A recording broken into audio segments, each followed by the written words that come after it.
The movie starts with Dave Garner, a realtor, sitting in his office, receiving a rundown of their activities from his secretary. He's excited about the prospects of his meetings for the next day being cut down. He thanks the secretary for doing a really good job. He's so concerned about the next deal he needs to close, and passes up the chance to have lunch, even after the secretary suggests that she could arrange something for him. While Dave is still in his office, and after the secretary walks out, Charlie, his lover, sends him a flirty message. She offers that they have lunch together, but uses innuendos that suggest she doesn't mind if Dave wants to make love to her.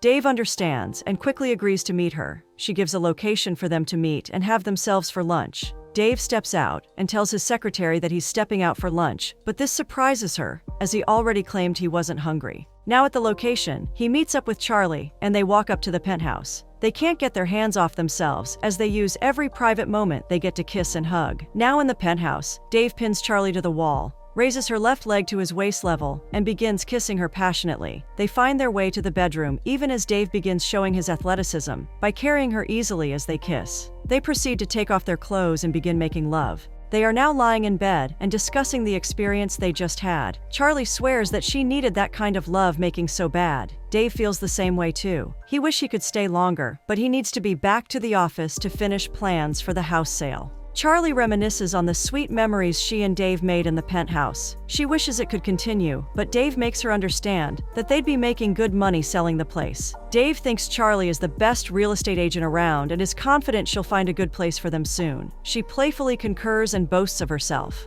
They both agree they'd miss the penthouse. While still lying there, Dave is excited about their getaway. Charlie thinks they should drive to the location since it isn't far. She thinks it will be fun, and Dave agrees. Charlie praises him again for doing a good job on her. They kiss, and Dave goes back to the office. Dave and Charlie are driving separately and checking in on themselves. They discuss their little strides in real estate and then go about their businesses. Dave is now home to his wife, Tanila, who is pregnant. They kiss and talk about how their day went while he massages her feet. Tanila's day at school was fine. She talks about how nice people have been to her since she got pregnant. She acknowledges that Dave has been nice to her, but wants him to continue to be nice to her, even after she gives birth. Dave promises to make her favorite chicken dish for dinner. She praises Dave for being an amazing husband as he goes on to manifest being an amazing husband. Dinner is ready and served. They say a prayer before eating.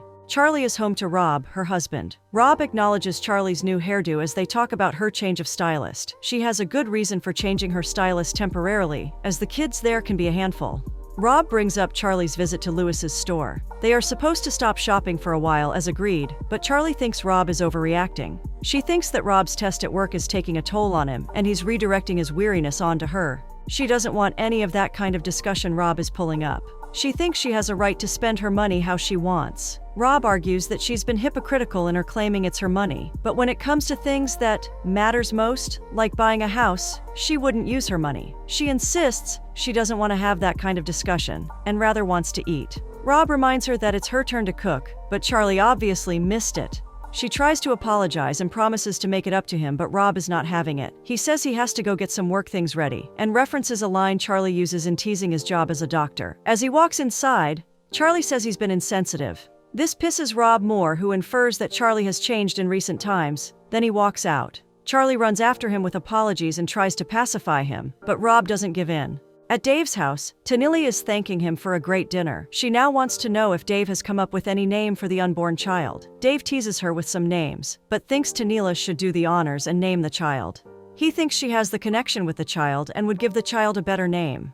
At the penthouse, Dave and Charlie have just finished making love and they're having a meal. Charlie praises him for his cooking and sexual skills. She remarks that they'd have a hard time leaving each other if he continues being good with his cooking and lovemaking. Dave is fine with that. Charlie says she's made reservations for next Friday for their getaway. Dave wants to renege on their plan. He thinks he needs to be there more often for his unborn child.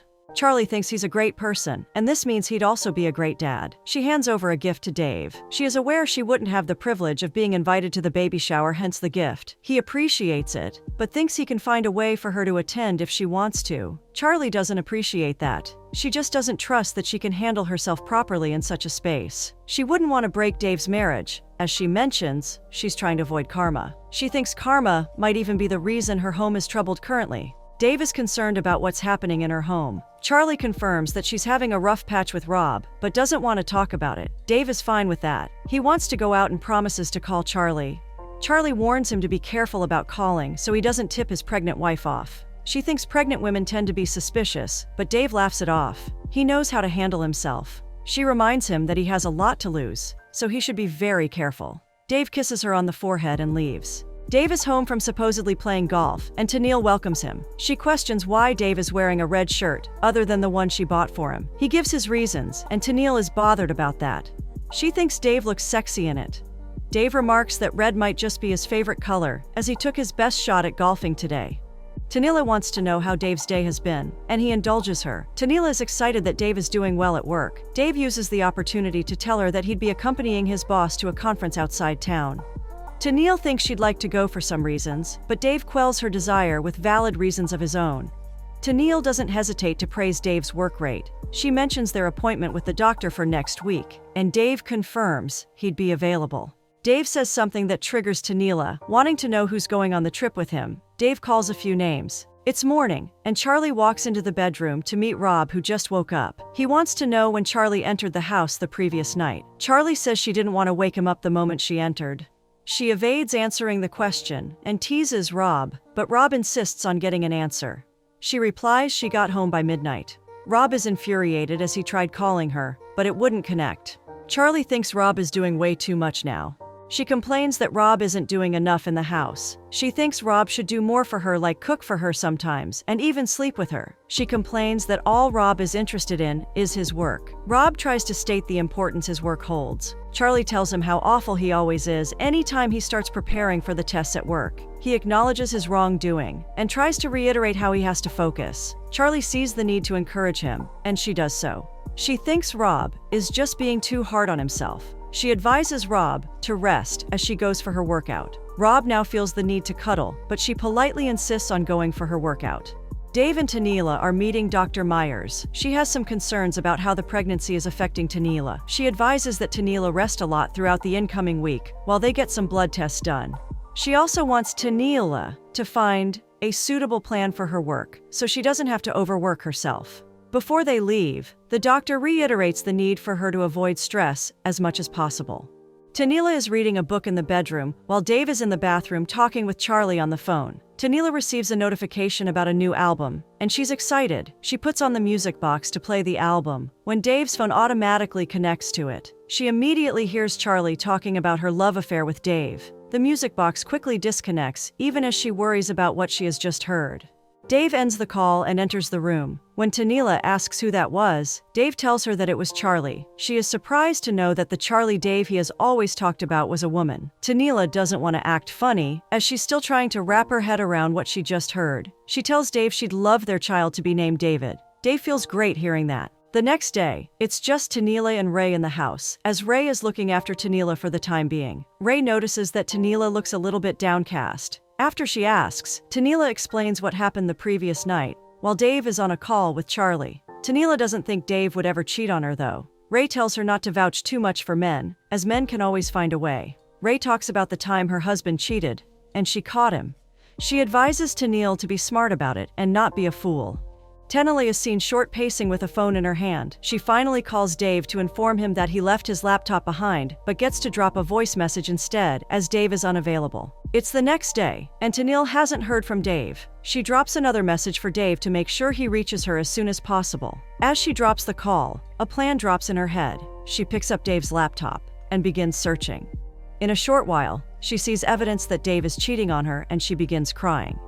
Dusting herself up, she removes her wedding ring and proceeds to print copies and pictures of Charlie and all the cheating evidence on Dave's laptop. She pastes them on the wall, all over the house. Dave is seen on his trip having a good time with Charlie. They are making love with Charlie on top of him. When Tennille calls Dave, Charlie makes sure Dave doesn't see the phone ringing. Back at Tennille's house, Ray comes in with a bottle of wine for herself, as Tennille can't drink. Tennille informs her she has finally read the writings on the wall and points her to the pasted evidence of Dave cheating. Ray is devastated. Tennille goes on to explain how Dave has been seeing Charlie for more than 2 years. She also found out that Dave has been taking her on expensive trips and buying her expensive things he's never considered buying for her. She gets worked up, but Ray calms her down, for the baby's sake. When Ray asks Tennille what she can do to help, Tennille asks Ray to drive her to the penthouse, where Dave and Charlie usually meet. Now at the penthouse, Tennille and Ray are going through the stuff there. They are surprised to see that Dave has another life there. Ray brings out her phone and takes pictures and videos for reference purposes.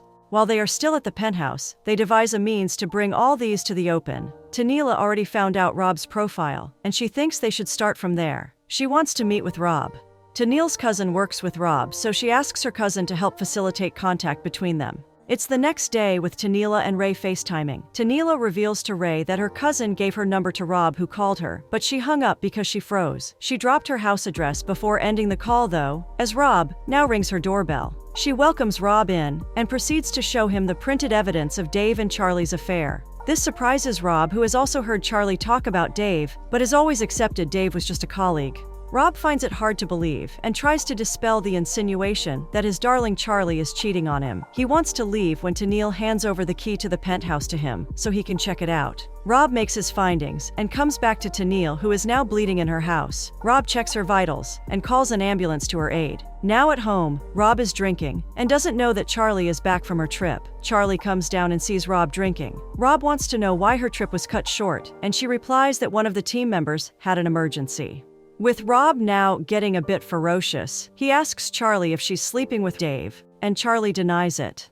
This vexes Rob, who vents and punches the wall. Charlie is scared to bits while Rob feels so devastated. Dave is now at the hospital, even though Tennille is unconscious. Dr. Myers tells him that they lost the baby, and it was just a miracle Tennille didn't pass away. The doctor explains that there must have been a trigger to warrant the severity of her case. Dr. Myers advises him to go home and get certain things, as she'd be in the hospital for some days. Dave goes home, and the evidence of his cheating stares at him from the walls of his home. He doesn't know what to make of it. He goes back to the hospital with some of Tennille's things. Tennille, who is now conscious, doesn't acknowledge his presence, even as he tries to apologize, while he tries to talk about the possibility of them trying for another baby. Ray walks in but turns back after she sees Dave. Ray's presence lights up Tennille's face, who asks her to return back. Ray hands over the sandwich to Tennille as Dave looks on. Dave gives Ray a signal for them to talk outside the ward. Ray explains to Dave the magnitude of his actions. She tells him that it's his actions that made them lose the baby, and informs him Tennille will be discharged to her place till they can finalize their divorce.